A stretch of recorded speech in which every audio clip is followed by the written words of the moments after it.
For democracy, we, the Helldivers of Helldivers 2, will be defeating Terminators, bugs, and our corporate greedy overlords. Yeah! We're taking down Sony! I don't know what clip they just played, but it should have been relevant. So today we're going to talk about how one company managed to completely tank all of their momentum and good graces that they have been given over the last 2 to 3 months. I was going to say years, but it's only been a couple of months. And what could have been Game of the Year and had massive ongoing staying power, but I really wonder if it's going to be able to recover from this. So what exactly happened? Helldivers 2 is a video game that came out around the end of February and March. It is a live service title, but kind of live service light in comparison to what came out around the same time. At the exact same time, 2 true live service games came out along with it, Skull and Bones and Suicide Squad Kills the Justice League. They are your traditional live service title. They have dailies you need to log in for, a battle pass that will be leaving the store eventually. There's a constant rotating store, all of this stuff. And Helldivers is like, we're a live service, but we don't care. You see, they would feature things such as a battle pass that will never leave, the ability to earn currency in the maps, even if it's super grindy, and a shop that seemingly almost never really truly rotated, at least from what I saw, because it would rotate between the first, same 3 outfits. But what I'm getting at is Helldivers was a lot of fun. The core gameplay loop of Helldivers was to team up with 3 of your buddies or 3 randoms, drop onto a planet, you get 1 mission objective, sometimes 3, and then your group moves out trying to kill the bugs or the Terminators, which worked out very well because you mostly just killed each other. Teamfire was on, and it was a game that they were very adamantly attempting to turn into this game of just fun, crazy insanity. You would get overrun, you would be killing your friends by mistake, you would be panic firing your shotgun. Every month they were dropping new updates. The Instagram and Twitter feeds for me were filled with memes about this game. Nobody had an issue with it, and part of that success was the ability to cross-play with your friends. You were able to play this game on Steam, you were able to play this game on PlayStation, and if you had an Xbox, I'm sad for you. You really should just get a PlayStation if you want a console game, because all your Xbox games are on PC anyway, and why do you have an Xbox? But anyway, and it honestly felt like this could be Game of the Year, at least by the popular vote, because it came out of nowhere and everyone is loving it. The company was being really good about it too. They had one of the most successful games of this year, and they were a small indie company. Yes, they were owned by PlayStation, or they are working through PlayStation. It's in some way linked to PlayStation, but they weren't a big team. Their previous game was just Helldivers 1, and I think they did some stuff in the middle, but it doesn't matter because Helldivers 1 is what matters for the sake of this discussion. It seemed like everything was going well, and there is nothing that anybody could do to ruin that, except for corporate greedy overlords, right? What seemingly happened was Sony came through, saw the number of players playing this game, and decided that instead of giving you the option to link your PSN, they were going to make linking your PSN mandatory. Now, the initial gut reaction, and mine as well, was, why is this a problem? Because we have games that all the time require you to sign up for additional services. I legit get irritated, like many people do, when I boot up a brand new game, and then I have to spend 5 extra minutes giving them my email account, letting it go, sending some confirmation code to my email, punch in the confirmation code, then it doesn't work because everyone's trying to do it at the same time, so I have to do it again. Then I have to try a secondary email because I'm getting impatient and all of my friends are waiting for me, so then I go through a secondary email, but then the first email sends the confirmation code and I try to punch that in, and then the game's like, no, we sent you a secondary confirmation code to your secondary email. And you get what I'm getting at with this. It's an annoying situation, but for the most part, we do it. Other games on Steam also launch other launchers, which is another big sticking point for a lot of people. I just played Dead Island 2. It launched the Epic launcher.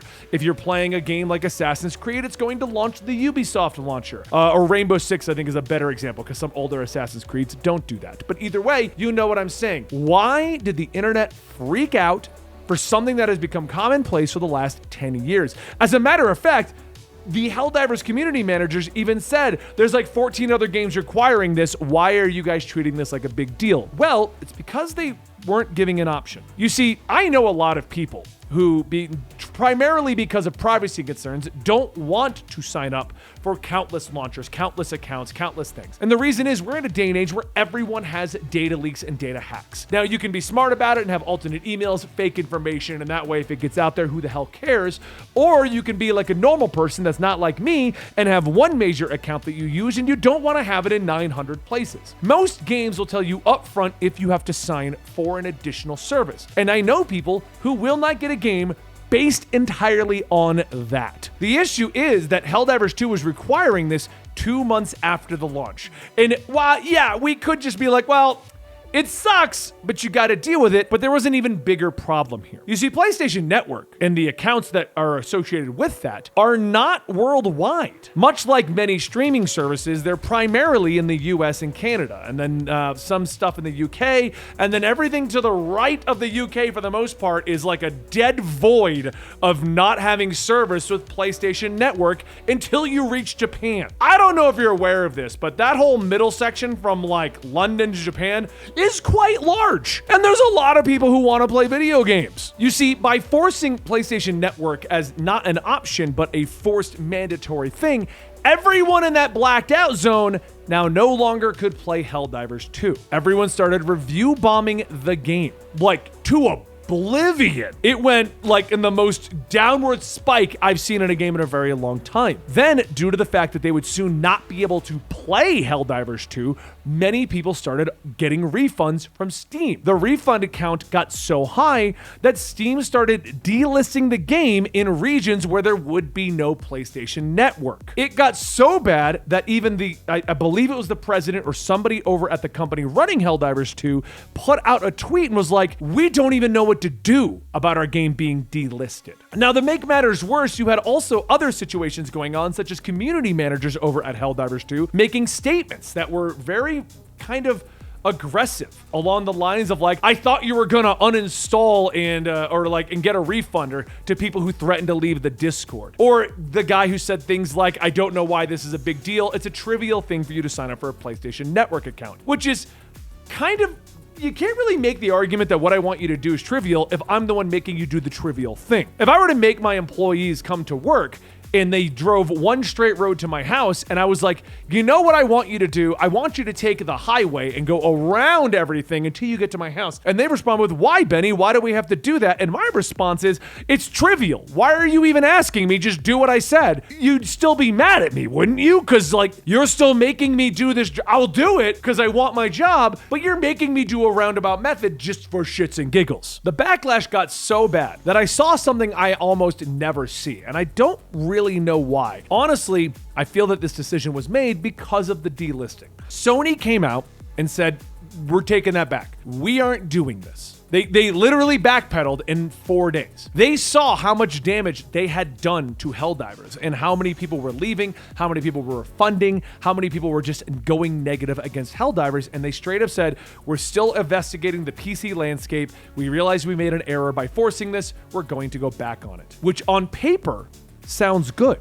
On paper, Sony listened to us. But did they? You see, the big issue with what happened with Helldivers 2 is that this sparked a change in Sony's terms of service for PC games. They actually went onto their website and changed the wording that stated some games moving forward will require a PlayStation Network account. Now, you don't have to pay for it, but you gotta have one. Which basically to me says every game from PlayStation going to PC moving forward will require this login. Which, okay, if they have it on the books that it has to be done at the beginning and it launches like that, we all just deal with it and log into our PlayStation accounts or get a PlayStation account if you can. But it also is going to limit where PlayStation games can be played outside of the US because, like I said, there's a void of people without PlayStation Network. The other question comes down to what actually triggered Sony to do this. Now, I'm a firm advocate for online outrage does shit. Like, I've seen way too many games get review bombed, or too many cancellations, or too many don't go shopping here, or too many don't get food at Starbucks moments, and all of these places are still standing. You can say it was effective, but 9 times out of 10 it wasn't. So what made Sony actually buckle? I don't think it was the plummeting reviews, though Sony probably did take notice. I don't think we would have gotten this backtrack simply off the reviews. I think it was Sony didn't realize that they were blocking out a huge part of the world from playing their game, and that Steam was then going to delist their game, and that there was going to be refunds. I think Sony's overall response was, who the hell cares? Because Sony knows where PlayStation Network is available. They know that. There's no middle ground where Sony's like, oh shit, I forgot that like all the Middle Eastern countries, all the Russian area countries, I forgot Ukraine, I forgot that we don't have PSN located in these locations. Why didn't someone tell me? Now, that didn't happen. They don't care. I think the problem was Steam is the biggest platform for PC games, and Steam was delisting their game and offering refunds. I think Sony's response was, who cares? We're going to boost our numbers on PlayStation Network subscriptions, and we're going to then get the investors happy, and everyone's going to be happy, which is why I do think everything moving forward is going to be PSN sign-up required. When Spider-Man 2 comes out to PC, which at the time of filming this is stated to be 2 years from the initial release, which would be October 2025, I would not be surprised if there's a requirement for a PSN login situation. Whatever the next big title that Sony directed that comes out over on PC, I would not doubt if moving forward they require you to sign up for things. And why do I think that? Because Xbox does, Ubisoft does, Epic Games does, everybody does. Even random games have you signing up for shit because they want your email to get your data so that they can then track it and sell that data for extra money. That's not news. That's not new. You know why they want your data. Is to sell it. The big question is now, do I think Helldivers can recover from this? Can they come back to where they were? I think Helldivers isn't going to go away. I don't think in the end this would have overall affected Helldivers. I think people would still be playing it to the end of the year, but I do think the PC numbers would have dropped drastically. People refunded it. People don't want anything to do with it. And I do know a lot of PC gamers. I know one guy in general that still refuses to play No Man's Sky because it launched badly. And he was like, I paid them at launch and they lied to me. And I'm like, dude, they may have lied to you then, but now all the shit's in the game and they've done more. No Man's Sky is an incredible game. And he goes, I don't care. They did bad stuff one time. He's not even Southern. I don't know why I made him that way. But anyway, the point I'm making is I do think this is going to affect Helldivers, but I do think it's so popular and there's so many numbers, it's not going to kill it. Right now, already on the internet, people are like, we did it! We won democracy! We got Sony to back down! Like it's a win for Helldivers. And it is a win. I'm not denying that. We've never seen a company back down this quickly. It was a weekend. And I think they probably would have backed down Saturday, Sunday if they were in the office. I feel like they walked in Monday morning like, oh shit! What the fuck? Anyway, I hope you guys enjoyed today's video. We're coming out with more stuff real soon. I'm hoping to have more researched topics real soon, but things keep happening. What's gonna happen next, man? All right, you get the joke. Anyway.